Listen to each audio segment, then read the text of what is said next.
ඔන්න යාළුවනේ එක්තරා ගමක අම්මෙකුයි පුතෙකුයි ජීවත් වුණා. මේ අම්මගේ නම උනේ නිරෝෂා. පුතාගේ නම උනේ රුවන්. ඒත් යාළුවනේ මේ අම්මට එක හැක් තිබ්බේ නැහැ. ඒ නිසා මේ රුවන් අම්මට හැම වෙලේම බැන්නා. අම්මට වෛර කරා.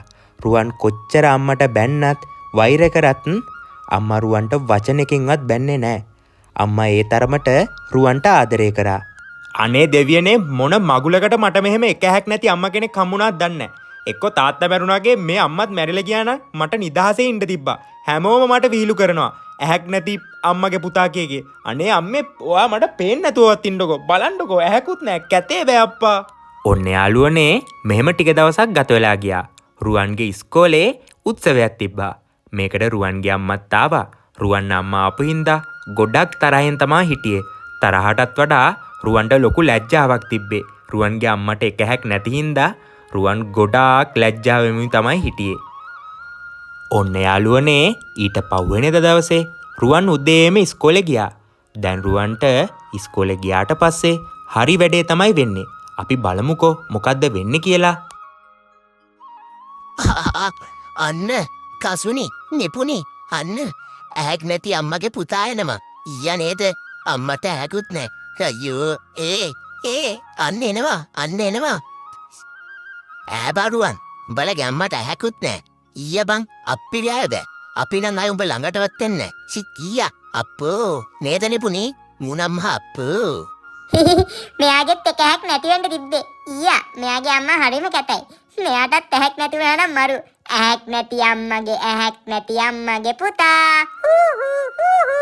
අනේ පන්ති යාළුවෝ මෙහෙම කිව්ව හින්දා රුවන්ට ගොඩාක් දුක හිතුණා. ඇස් වලින් කඳුළුත් වැටුණා. රුවන් දැන් අම්මට තව තවත් වෛර කරන්න පුරුදු වුණා මේ වුණ වැඩෙන්.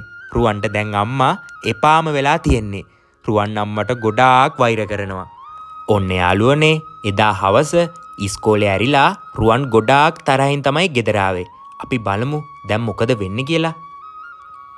ඇයි මය පුතේ අද ඉස්කෝලේ එන්න වෙලා ගියේ? ඒකට කමක් නෑ. මං පුතා ආසම කෑමක් හදලා තියෙන්නේ. බලන්නකො කුසියට ගිහිල්ලා. අනේ මේ අම්මේ කෑම හැදුවා නම් තමුසේම කා ගන්නවා. අය මට තමුසේ කෑමත් බා අය මට තමුසේගේ මූණක් බලන්න ඕනෙත් නෑ. ඉස්කෝලේ යාළුවෝ හැමෝම මට විහිළු කරනවා. ඇහැක් නැති අම්මගේ පුතා කීකේ. බලනවාකෝ අම්මේ. මට මොකට තමුසේ වගේ අම්ම කෙනෙක් හම්බුණාද දන්නේ නෑ. මම එක්ක මැරෙනවා. මට හැමදාම මේක දරාගෙන ඉන්න බෑ. මොන රෙද්දට මේ වගේ අම්ම කෙනෙක් හම්බුණාද දන්නේ නෑ. එක්ක මැරිලා නවක තමුසේ මට මගේ ජීවිතේ පාඩුවේ විඳින්න දීලවත්. අනේ රුවන් මෙහෙම කිව්වට පස්සේ අම්මට හොඳටම දුක හිතුණා. පුංචි කාලේ තාත්තත් නැතුව රුවන්ව බලාගත්ත මේ අම්මට පුතා මෙහෙම දෙයක් කියයි කියලා තුන් හිතකින්වත් හිතුවේ නැහැ. අම්මට කියන්න වචනයක්වත් කටට ආවේ නැහැ. ඒ තරමට දුකක් හිතුණා. ඔන්න යාළුවනේ රුවන් අම්මට හොඳටම බැනලා අම්මව දාලා ගෙදරින් යන්න ගියා. අම්මා නේ පුතේ ඉන්න කිය ඇඬුවා. ඒත් රුවන් අම්මව තඹ සතේකට ගණන් ගන්න නැතුව අම්මව දාලා ගෙදරින් ගියා. අම්මට ගොඩාක් දුක හිතුණා. පුළුවන් තරම් හයියෙන් අම්මා ඉන්න කියලා අඬ කෑ ගැහුවා. ඒත් රුවන් ඒවා කිසි දෙයක් ගණන් ගත්තේ නැහැ. රුවන් ගෙදරින් ගියා. ඔන්න යාළුවනේ මෙහෙම වසර ගණනාවක් ගත වෙලා ගියා. රුවන් දැන් ලොකු වෙලා. ඒ විතරක් නෙවෙයි රුවන් කසාද බැඳලා රුවන්ට දරුවෝ දෙන්නෙකුත් ඉන්නවා. රුවන් තමන්ගේම ව්‍යාපාරයක් පවත්වගෙන හොඳට සල්ලි හම්බ කරලා තමන්ගේ පවුලට සලකගෙන ගොඩක් සතුටෙන් තමයි ජීවත් වුනේ. ඔන්න යාළුවනේ රුවන්ගේ අම්මා එක දවසක් තම එකම පුතාගේ නිවස හොයාගෙන බොහොම අමාරුවෙන් එනවා. රුවන් ආස කෑමකුත් හදාගෙන තමයි අම්මා එන්නේ. අපි බලමුකෝ දැන් මොකද වෙන්නේ කියලා. රුවන්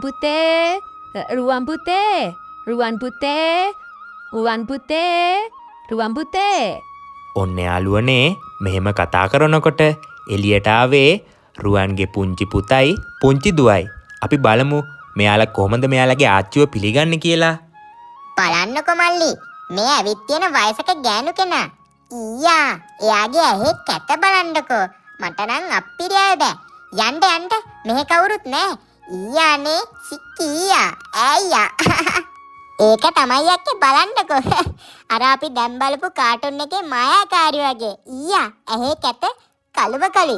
අපි මේ වයසක ගෑනු කෙනාව තාත්තට කියලා එළවමු. යනවන්ට නාකි ගෑණි එනවා මෙතන. තාත්තේ මේ බලන්නකෝ. කවුද නාකි ගෑණි එක්ක ඇවිල්ලා. ඇහි කළු ඊයා තාත්තේ. මොකද දරුවනේ සද්ද මේ ඈ අයියෝ මේ වයසක කෑණි අයාවද මට වද දෙන්න මොකද්ද මේකේ තේරුම කණක් කැලි හිටිය අවුරුදු ගාන මොකද්ද මේකේ තේරුම යනෝක යන්න තවත් මට ලැජ්ජා කරන්න ආවා මේ දරුවොත් එක්ක බය වෙනවා පුදුම වදයක් වුණානේ තාම මැරුන්නේ නැද්ද මම හිතුවේ මැරුණා කියලා අනේ මයි රත්තරනේ අවුරුදු ගානකින් පුතාව දැක්කේ නැති ඉඳ බලලයන්ට ආවේ මේ පුතාගේ දරුවෝ දෙන්නද හරීම හුරතල් පුතා ආසම කෑමත් මං හදාගෙන ආවේ අනේ මයි පුතේ පුතාගේ මූණ එකපාරක් බලලයන්ට අම්මා ආවේ අනේ මේ යනවා තමුසේගේ කැමතියා තමුසේගේ බැල්මක්වත් මට ආවෙන්නේ නැහැ යනවා දැන් කිව්වම දරුවෝ බය කරන්නේ නැතුව ආයෙම මේ පැත්තේ આવොත් නේ වද දෙන්න එනවා අනේ මං ඉඳ මගේ රත්තරන් පුතා තරහ ගන්න දෙපා මං යන්න පුතා තරහ ගන්න දෙපා දරුවොත් එක්ක හැමදාම සතුටෙන් ඉන්න ඕනි මයි රත්තරන් පුතා මං යන්නම් මං ඉඳ තරහ ගන්න දෙපා මං යන්නම් පුතේ යනවා කිව්වාම ඉන්ට නෙමෙයි කිව්වේ යන්න කියලා යනවා මට පව් දෙන්න නැතුව යනවා මෙතනින් මක බෑවිලා ඔන්න යාළුවනේ මෙහෙම මාස 2-3කට පස්සේ රුවන් ව්‍යාපාර කටයුත්තකට යමින් තමයි හිටියේ එතකොට රුවන්ට රුවන්ගේ පරණ ගෙදර මතක් වුණා රුවන් කාර් එකෙන් බැහැලා පරණ ගෙදර තියෙන පැත්තට ගියා රුවන්ගේ අම්මවත් හම්බෙන්න හිතාගෙන අපි බලමු දැන් මොකද්ද වෙන්නේ කියලා අම්මේ කොහෙ ගිහිල්ලාද මන්දා හොයාගෙන ආපුවාම පේන්නවත් නැහැ අම්මේ එනවා දෙලියට අම්මේ ඔන්න යාළුවනේ මේ සද්ද ඇහිලා රුවන්ලෑ ගෙවල් පැත්තේ අසල්වැසිය රුවන් ළඟට ආවා සීයේ මේ ගෙදර හිටියා නේද වයසක ගෑනු කෙනෙක් අර ඇහත් තිබ්බ නැති එයා කෝසීයේ ඉන්නවනම් පොඩ්ඩක් කතා කරන්නකෝ මට පොඩ්ඩක් බලලා යන්න අනේ දරුවෝ මීට මාසෙකට කලින් ඔයාගේ අම්මා නැති වුණා මෙන්න මේ ලියුම මට පුතා આવොත් දෙන්න කියලා ගියේ මේක අරන් බලන්නකො මොනවද තියෙන්නේ කියලා මගේ ආදරණීය පුතේ මට සමා වෙන්න එදා මං ඔයාව හොයාගෙන ආවට ඔයාගේ ළමයි දෙන්නවත් බය වුණ එකට මට ගොඩාක් සමා වෙන්න මැරෙන්න කලින් එකපාරක් හරි පුතාගේ මූණ බලන්න ඕනි කියලා හිතුන නිසායි එදා මං පුතාලෑ ගෙදර ආවේ පුතා දැන් නැහැ පුතා පොඩි කාලේ අනතුරකින් පුතාගේ ඇහැක් තුවාල වෙලා අයින් කරන්න සිද්ධ වුණා ඉතින් මේ ලෝකේ මට ඉන්න වටිනම වස්තු ඔයා ඒකින්දා මගේ ඇහැක් මං පුතාට දුන්නා මං ඉඳ පුතා ගොඩාක් ලැජ්ජා වෙන්න ඇති පුතාව කට්ටිය ගොඩාක් ලැජ්ජා කරන්න ඇති මට සමා වෙන්න පුතේ මං පුතාට ගොඩාක් ආදරේ ඒකින්දා තමයි මගේ ඇහැක් මං පුතාට දුන්නේ මං පුතාට හැමදාම ආදරේ මීට පුතාගේ ආදරණීය අම්මා රුවන් මේ ලියුම කියුවට පස්සේ රුවන්ට ගොඩාක් දුක හිතුණා කර කියා ගන්න දෙයක් නැති වුණා මේ වයසක මිනිස්සයාගෙන් අම්මගේ සොහන තියෙන්නේ කොහෙද කියලා අහලා රුවන් ගොඩාක් දුකෙන් අම්මගේ සොහන තියෙන තැනට යන්න පිටත් වුණා අපි බලමු රුවන් දැන් මොකද්ද කරන්න කියලා ඔන්න යාළුවනේ රුවන් අම්මගේ සොහන තියෙන තැන හොයාගෙන රෝසමල් පොකුරුත් අරගෙන අම්මගේ සොහන ළඟට ගියා